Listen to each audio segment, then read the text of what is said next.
Thunderslot Mustang sure is a fast mover, but there is always room for improvement, isn't there? And I made a small improvement just with a guide change. So I'm just going to share with you my approach.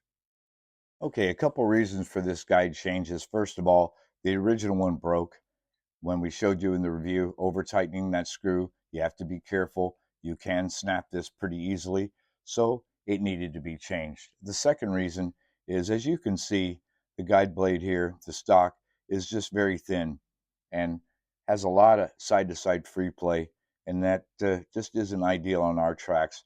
With the routed tracks with 1/8 slot, a thicker guide blade just adds more stability to the car. It does make a difference. So I like the slot invasion. Slotting plus makes a good one too. But the slot invasion is a little bit thicker. I'll throw some data up there. And it just reduces that free play and just makes the car overall, it just feels better, feels planted when you're going through the S's. So it was time to do an upgrade. The guide itself, designed for the NSR cars, it's been very popular with a lot of enthusiasts. We're only going to make one small change. We're going to add some set screws here in the front. So let's get started. So the modification we're going to make is we're going to use set screws, just like the original guide, here in the front of the bulkhead to secure the wire to the braid. And to do that, we're going to have to drill a little bit. So using a 1/16 drill bit, smaller drill bit, we're going to get right here, as you can see on the face of the guide.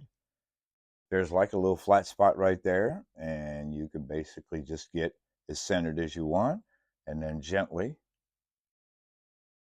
I put my drill in a little pin vise like this, just a hand vise. You don't have to go very far, like that. And we're just about through. There we go. You don't want to go all the way through the other side, just like that. Then I kind of work the drill bit just to get some of that flash material that we've left behind, trying to get it out of the way so it doesn't foul the braid when we put it in there. You can see there's a little bit of plastic left over. Just bring your X-Acto blade in there, trim it away, and there we have it. We can get the braid in there. Now we can install the braid. You can use any type you want. You can use tin copper if you like a little stiffer braid. Okay, now we can install the braid. Pick your own braid, whatever one you want. Tin copper, soft copper like this, makes no difference. It's a racer's choice. But now I've got that cleaned up, and I just kind of make sure it's narrow enough. And I come in from the top, and I go down like that, bring it all the way through, and we just leave a little bit there on top and just kind of fold it over. Not enough to foul onto the shaft there, just about like that. That's more than enough. Now we can get our wire and our set screw. All right, in stock form, there isn't much crimping on this ferrule, on this wire, as you can see here, but we're going to give it a little bit more because we have a little bit less room to work with.